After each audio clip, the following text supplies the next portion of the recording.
Let me ask you something. And be honest with yourself, because no one else is listening right now. When was the last time you cut someone off? Not because of one big fight, not because of betrayal, but because you just stopped feeling it. You looked at the conversation, at the person, at the relationship, and something inside you went quiet. You didn't get angry, you didn't cry, you just thought, I don't need this, I don't need them. So you left, you blocked, deleted, walked away. And for a moment, it felt powerful, like you were finally in control, like you were the one holding the scissors, cutting the strings. You told yourself, I'm better off alone. I'm a lone wolf. I don't need anyone. But then later that night, or maybe days later when the noise settled, you noticed something strange, a kind of silence you didn't expect. Not peace, just emptiness. You checked your phone, no messages. You thought about reaching out, but to who? You'd already made it clear you don't need anyone. And now you're sitting there, feeling nothing, and you're wondering, is this what strength feels like? Here is the hard truth that no one tells you. When you cut everyone off and feel nothing, it is not because you're strong, it is because you've learned how to go numb. And numbness isn't freedom. It is your heart, locked in a room, with the lights turned off. You didn't become untouchable, you just became unreachable, even to yourself. Let's rewind for a second, because this didn't come out of nowhere. You didn't wake up one day and decide to feel nothing. This was taught to you, quietly, repeatedly, by the culture you swim in every day. Scroll through social media for 5 minutes and you'll see it. The quotes about protecting your peace, the memes about cutting off toxic people without a second thought, the videos calling anyone who feels things emotionally weak. There is this whole aesthetic now, the lone wolf, the person who needs no one, who walks alone, who feels nothing because feeling is for people who get hurt. And here is where it gets tricky. Some of this, at its root, comes from something old, something called Stoicism. Philosophers like Seneca and Epictetus taught that you can't always control what happens to you, but you can control how you respond. That is real strength. That is wisdom. But somewhere along the way, the internet simplified it. It stripped Stoicism of its depth and sold it back to you as, don't care about anyone, don't need anyone, detach from everything. And that simplification, it is dangerous, because it takes a philosophy about inner resilience and turns it into a rulebook for emotional isolation. You started believing that to be strong, you had to stop needing people. That to be safe, you had to stop caring.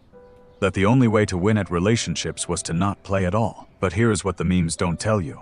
When you stop needing anyone, you also stop being needed.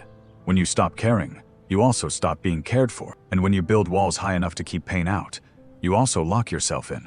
Psychologists call this psychological avoidance. It is when you deal with fear not by facing it, but by removing anything that might trigger it. You don't learn how to handle disappointment.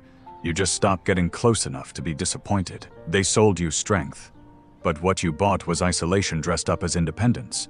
And yet, it feels good at first, doesn't it? The fantasy. You imagine yourself walking through life alone, but not lonely, unbothered, untouchable. You're the main character in your own movie, looking at everyone else from a distance. You don't get hurt because you don't let anyone in.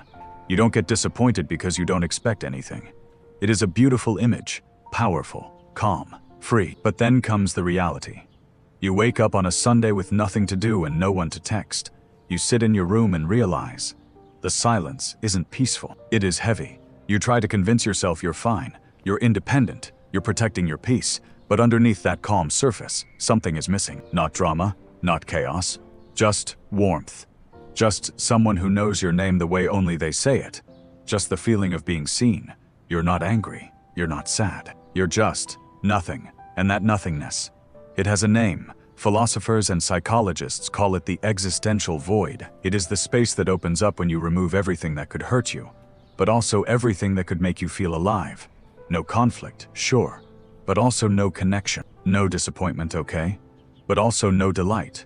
No one lets you down, but no one shows up either. At first, the void feels like peace, but after a while it starts to feel like disappearing. Like you're still here going through the motions, but no one's really home. Because the heart that once protected itself so well has started to protect itself from joy too. You thought you were guarding your peace, but you were actually evicting yourself from your own life. And that is the cruel irony of cutting everyone off and feeling nothing. You think you've won, But you've just made yourself invisible in a world that is already so good at looking past people. So if cutting everyone off isn't strength, then what is it? Let's look at what is really happening beneath the surface, because the mind, when it has been hurt enough times, doesn't just give up. It adapts. It finds a way to survive. Psychologists have a name for what you might be experiencing. They call it emotional shutdown. It is not that you don't have feelings. It is that your nervous system has learned that feelings are dangerous. So it does what it was designed to do. It protects you. It turns down the volume on everything. Joy, sadness, longing, grief. All of it gets muted. Not because you're strong, but because you've been hurt so many times that your brain decided it is safer to feel nothing at all. Think of it like this. Imagine a child who keeps reaching for warmth, but keeps getting burned. Eventually, that child stops reaching, not because they don't want connection, but because their body remembers the pain, and that memory becomes a wall. That is you, except you're not a child anymore. You're an adult who learned the same lesson too well. Caring leads to pain, so stop caring. But here is what your brain didn't tell you. When you shut down the painful feelings, you also shut down the ones that make life worth living. You can't selectively numb. You can't say, I'll turn off sadness but keep joy. The heart doesn't work that way. It is all connected. So you end up in this strange place, not depressed, exactly, not anxious, just flat. You go through your days, you work, you eat, you scroll, but there is a glass wall between you and the world. You can see everyone else living, feeling, connecting, but you're on the other side, safe alone, numb. And here is the painful truth no one talks about. Numbness isn't peace. It is your heart learning how to go silent so it won't get hurt again. The Stoics understood something the internet memes forgot. True strength isn't about not feeling. It is about feeling and still choosing how to respond. The goal was never to become a person with no emotions. It was to become a person whose emotions don't run the show. But what you've done, that is not stoicism. That is surrender. You didn't master your emotions. You evicted them. If you recognized yourself in this, if you've been that person staring at the ceiling wondering why freedom feels so empty, I want you to hear something important. You are not broken. You didn't become this way because something is wrong with you. You became this way because something happened to you.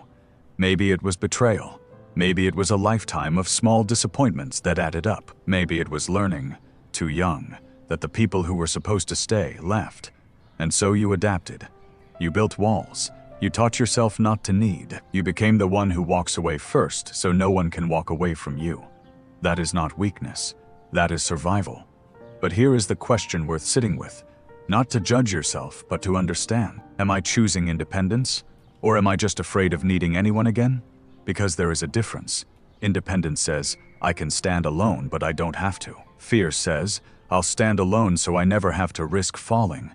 And the truth is, you weren't made for isolation. No one is. We're wired for connection. Not because we're weak, but because being human means needing each other. Even the strongest among us, especially the strongest among us, you don't have to tear down all your walls today. You don't have to text everyone back. You don't have to pretend you're ready to trust again. But maybe, just maybe, you can start by admitting something to yourself. I do feel. I just got really good at pretending I don't. And that admission, that is not weakness. That is the first crack in the wall. That is the moment the numbness starts to thaw. Because real strength was never about feeling nothing. Real strength is feeling everything. The fear, the longing, the risk, and still choosing to stay open. Still choosing to reach out. Still choosing to be seen. You don't have to feel nothing to be strong. You just have to feel, and stay anyway. The goal isn't to be untouchable.